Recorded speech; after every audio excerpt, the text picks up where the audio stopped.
Welcome back friends. आज की video electrical circuit zone में पीएलसी के पार्ट्स के ऊपर है। पीएलसी के कौन कौन से पार्ट्स मेन होते हैं जो आपसे इंटरव्यू में पूछा जा सकता है, चाहे आप इंडस्ट्री इंटरव्यू दें या ऑटोमेशन वाली कंपनी में इंटरव्यू दें, आपसे लाजमी क्वेश्चन किया जाता है पीएलसी के पार्ट्स के बारे में। आप इसके पार्ट्स में क्या हानो जानते हैं। पीएलसी के 7 पार्ट्स होते हैं, ये आपको मैं एक्सप्लेन करूंगा। फर्स्ट नंबर पर जो पार्ट्स होगा वो एक्सप्लेन करूंगा, वो आता है पावर सप्लाई। पावर सप्लाई क्या होती है? किसी भी इलेक्ट्रिकल या इंस्ट्रूमेंट को चलाने के लिए हमें पावर की जरूरत होती है। पावर के बगैर कोई चीज नहीं चलती। इसी तरह हमारे पीएलसी को ऑन करने के लिए, पीएलसी को रेडी करने के लिए सबसे पहले चीज जो होती है वो पावर होती है। हम पावर देंगे, चाहे 220 दें चाहे 24 डीसी दें, दोनों सूरतों में पावर देकर उसको पहले एनर्जाइज किया जाता है। जैसे हमारी बॉडी के अंदर ब्लड होता है, उसका काम यही होता है कि हमारे जिस्म को तवाज़ुन रखना, हमारे जिस्म को तवानाई प्रोवाइड करना। इसी तरह जो पावर होती है वो उसका पीएलसी के अंदर तमाम पार्ट्स की तवानाई प्रोवाइड करना, पीएलसी के अंदर पावर का ये रोल होता है। पावर का साथ ये होता है कि करंट वोल्टेज को डिफरेंट जगह पर डिवाइड करती है। पावर सप्लाई का ये मकसद होता है। इसके बाद आ जाता है सेकंड नंबर पर जो पार्ट्स आता है वो बड़ा इंटरेस्टिंग है, वो आता है सीपीयू। सीपीयू किसे कहते हैं? सेंट्रल प्रोसेसर यूनिट कहते हैं।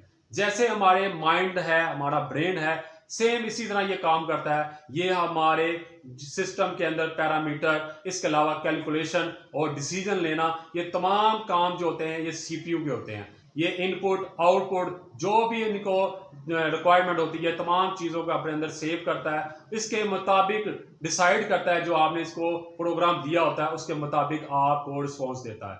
सीपीयू का ये काम होता है। थर्ड नंबर पर जो पार्ट आता है वो आता है मेमोरीज। मेमोरीज क्या होती है? मेमोरी जिसमें हमारा डाटा, हमारा प्रोग्राम, हमारी सेटिंग, तमाम चीजें सेव हों, इसको हम मेमोरीज कहते हैं। मेमोरीज की आगे 3 टाइप्स होती हैं। 3 टाइप्स क्या होती है? एक होता है आरजी डाटा, एक होता है मुस्तकिल, एक होता है परमानेंट। परमानेंट डाटा रहेगा। ये 3 टाइप की होती है, इसको मैं एक्सप्लेन करूंगा। फर्स्ट नंबर पर आता है रोम। रोम टाइप की जो होती है वो क्या होती है? रोम टाइप की होती है जिसमें हमारा डाटा आरजी तौर पर सेव होता है, आरजी तौर पर सेव किया जाता है। जैसे हमारी पावर कट ऑफ हो जाए तो ये हमारा डाटा रिफ्रेश हो जाता है। इसकी मिसाल आप ऐसे दे सकते हैं, जैसे हमारा मोबाइल है, मोबाइल के अंदर सॉफ्टवेयर किए हुए हैं कंपनी ने, उसके अंदर हम चेंजिंग नहीं कर सकते लेकिन हम इसको चला सकते हैं। ये इस तरह का जो डाटा वो रोम डाटा होता है। उसके बाद आता है रैम डाटा, RAM, रैम वाला डाटा। रैम वाला डाटा वो होता है जिसके अंदर डाटा रिफ्रेश भी हो जाता है, लेकिन इस रिफ्रेश करने को रिकवर करने के लिए हमने बैकअप की सूरत में हमने यूपीएस लगाया होता है, हमने बैटरीज लगाई होती हैं, ताकि हमें बार बार इसके अंदर पैरामीटर इंस्टॉल ना करने पड़े, बार बार इसके अंदर हमें प्रोग्राम ना करना पड़े। इसको बैकअप की सूरत के तौर पर हमने बैटरीज और यूपीएस लगाकर इसको रिकवर किया होता है। इसके अंदर हम डाटा के अंदर चेंजिंग भी कर सकते हैं, डाटा के अंदर एडिंग भी कर सकते हैं, जो भी आप करना चाहे आप कर सकते हैं। इसके बाद आता है ई प्रोम में क्या होता है? इसके अंदर डाटा मुस्तकिल तौर पर सेव होता है।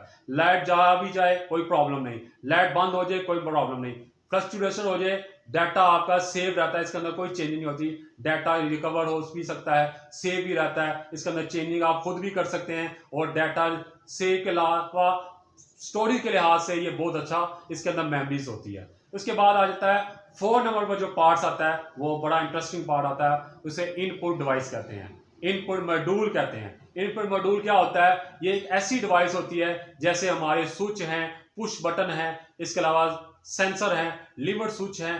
इसके जो पावर आ रही होगी, जो सिग्नल आ रहा होगा, ये हमारा सिग्नल जो होगा इलेक्ट्रिकल सिग्नल होगा या डिजिटल सिग्नल होगा, ये हमारे सीपीयू को प्रोवाइड किया जाएगा। सीपीयू को इसको सिग्नल को एक्सेप्ट करेगा, उसके बाद ये रिस्पॉन्स देगा, ये चीज ऑन करनी है या ऑन हुई हुई है या ऑफ है, ये उस सूरत में ये कमांड देगा।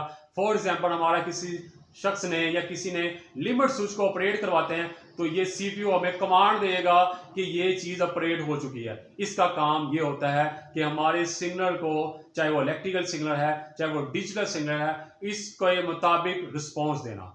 उसके बाद आ जाता है 5 नंबर पर जो आता है वो हमारा आता है आउटपुट मॉड्यूल आता है। आउटपुट मॉड्यूल में क्या आता है? इसमें हमारे जितने भी एक्चुएटर हैं, वाल हैं, रिले है, लाइट्स है, मोटर है, ये जब जब ऑपरेट होती है उस सूरत में, चाहे 24 वोल्ट डीसी हो, चाहे 220 एसी हो, उस सूरत में या ऑपरेट हो, उस सूरत में जो सिग्नल जाता है वो हमारे सीपीयू को जाता है। ये उस सूरत में ऑपरेट कराना, वाल को एडजस्ट करवाना, ये तमाम काम हमारे जो होते हैं जो सीपीयू के थ्रू हमारा जो है आउटपुट मॉड्यूल तक आते हैं। इसका काम ये होता है, आउटपुट इसको रिस्पॉन्स की सूरत में हमें बताती है कि ये चीज इतने % ऑन करनी है, ये चीज ऑन हो चुकी है, ये चीज ऑपरेट हो चुकी है। ये काम हमारा आउटपुट मॉड्यूल का काम होता है। उसके बाद आ जाता है 6 नंबर पर जो आता है वो आता है हमारे पास कम्युनिकेशन पोर्ट।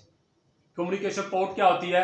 ये एक ऐसी डिवाइस होती है, इसके अंदर लगी होती है जो पीएलसी को पीएलसी के साथ सिंक करती है, पीएलसी से एचएमआई केबल के साथ इसको सिंक किया जाता है, इसको स्काडा के साथ इसको सिंक करके इसको जोड़कर सिग्नल बनाए जाते हैं। इसको हम डिस्प्ले पर शो करवाना है या इसको आपने प्रोग्राम के अंदर शो करवाना है, जो भी काम शो करवाने हैं कम्युनिकेशन पोर्ट के थ्रू होते हैं। इसके बाद आ जाता है लास्ट पर जो आता है पार्ट्स आता है, वो सबसे इंटरेस्टिंग आ जाता है, वो आता है प्रोग्रामिंग डिवाइस। प्रोग्रामिंग डिवाइस क्या होती है? ये आमतौर पर हमारा लैपटॉप ही होता है, हमारा कंप्यूटर होता है या हमारे पीसी होता है, जिससे हम इसके अंदर प्रोग्राम इंस्टॉल करते हैं, जिसके जरिए हम इसके अंदर प्रोग्राम ऐड किया जाता है या प्रोग्राम के अंदर चेंजिंग की जाती है या प्रोग्राम के अंदर इसके अंदर मॉडिफिकेशन की जाती है। इसको हम प्रोग्रामिंग डिवाइस कहा जाता है। ये 7 पार्ट्स आपको पता होने चाहिए, जिसका मकसद क्या होता है। फर्स्ट नंबर में जो पार्ट होता है पावर सप्लाई, इसका काम हमें पावर प्रोवाइड करना। सेकंड नंबर का काम होता है सीपीयू, इसका काम हमारा जो होता है हमारी जितनी भी कैलकुलेशन है और हमारी जो हमारा डिसीजन है, जो हमारी डिवाइस है, इसके मुताबिक इसको सेव करके एक माइंड की तरह, एक रिस्पॉन्स की तरह प्रोवाइड करना सीपीयू का काम होता है। इसके बाद आता है मेमोरी, स्टोरिंग डाटा आ जाता है। आपने डाटा आर्जी तौर पर रखना है, मुस्तरी रखना है या परमानेंट रखना है, ये आ जाता है। थर्ड नंबर पर या 4 नंबर पर जो आता है वो हमारा इनपुट डिवाइस, जितनी भी इनपुट्स आ रही हैं और जो हमारे सीपीयू में सेव होगी उसका रिस्पॉन्स क्या आएगा, इनपुट मॉड्यूल का काम होता है। आउटपुट मॉड्यूल, ये जो हमारी जितने भी हमारे वाल्व ऑपरेट हो रहे हैं, जितने भी हमारे रिलेस ऑपरेट हो रही हैं, कोई लाइट्स ऑपरेट हो रही है या मोटर चल रही है, इसका रिस्पॉन्स किस तौर पर प्रोवाइड करना, ये आउटपुट मॉड्यूल का काम होता है। इसके बाद आ जाता है हमारा कम्युनिकेशन पोर्ट। ये हमारी सिंक सिस्टम होता है जिसमें हमारी पोर्ट लगी होती है, जिसको पीएलसी से सिंक कर सकते हैं, एचएमआई केबल से कर सकते हैं और इसके अलावा स्काडा के साथ कर सकते हैं। ये चीज आ जाती है। और लास्ट पर हमारे पास आता है प्रोग्रामिंग डाटा।